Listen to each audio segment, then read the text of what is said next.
بخدا اس بچے کو آج تک ہم سمجھ نہیں سکے کہ یہ جن ہے یا فرشتے ہیں یا انسان ہے۔ بعض لوگ قرآن پڑھتے ہیں، ان کی تلاوت آسمان کو جاتی ہے، فرشتے اٹھا کر کے لے جاتے ہیں۔ بعض لوگ قرآن پڑھتے ہیں، آسمان سے فرشتے ان کے سننے کے لیے آتے ہیں۔ بعض لوگ زمین پہ پڑھتے ہیں، فرشتے مجبور ہوتے ہیں، آسمان چھوڑ کر کے نیچے آ جاتے ہیں اس کی تلاوت سننے کے لیے۔ یہی لائن لگتی ہے، بخاری میں باقاعدہ اس کا ذکر ہے۔ میں آپ کا وقت زیادہ لینا بھی نہیں چاہوں گا۔ میں ایک جگہ ایک پروگرام میں گیا تو ایک بچہ قرآن کی تلاوت کر رہا تھا، ہم لوگ بیٹھے فروٹ کھا رہے تھے، مولوی لوگ پیٹ کی خدمت کر رہے تھے۔ بچہ قرآن ایسے پڑھ رہا تھا، اس نے پاگل بنا دیا لوگوں کو۔ میں بھی بالکل، میرا دماغ عقل اڑ گئی کہ یہ کیا بلا ہے۔ باہر جیسے نکلا میں نے کہا اس کی زیارت تو کر لوں، ہمیں پتہ ہوتا ہے کہ آدمی قرآن کس طرح۔ میرا گلا بیٹھ گیا، میں آپ کو قرآن سنا لیتا۔ ہوا یہ کہ باہر نکلا تو میں نے دیکھا کہ وہ مجھ سے بھی رنگ میں زیادہ کالا ہے۔ 12-13 سال کا بچہ۔ جب وہ فارغ ہو گیا اس کو میں نے بلایا، بچہ آپ نے کیا پڑھا ہے؟ کہا کہ جی استاد جی میں نے حفظ بھی کیا اور سبع عشرہ قراتیں میں نے پڑھی۔ اب سبع عشرہ یہ جتنے بڑے بڑے مولوی ہیں یہ سبع عشرہ نہیں ہے، کوئی بھی نہیں، یہ 21 عشرہ 22 عشرہ ہے،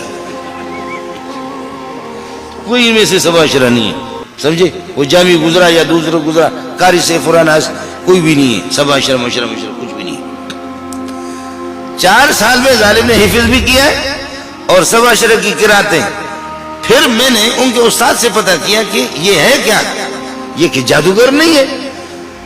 استاد جی نے کہا، ان کے استاد نے، استاد پٹھان تھا، انہوں نے کہا کہ مولوی صاحب بخدا اس بچے کو آج تک ہم سمجھ نہیں سکے کہ یہ جن ہے یا فرشتے ہیں یا انسان ہے۔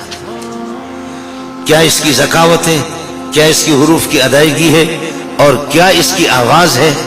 ہم خود اساتذہ اس پر حیران ہیں۔ رنگ آپ بھی دیکھ رہے، میں بھی دیکھ رہا ہوں۔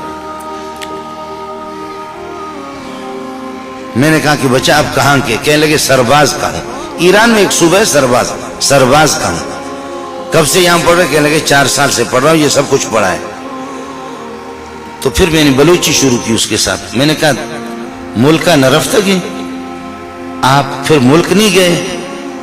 کہنے لگے استاد جی نشتگوں نرفتگوں، فارسی اور بلوچی ہماری زبان ایک ہے۔ جی نرفتگوں، میں نہیں گیا۔ میں نے کہا کیوں نہیں گئے؟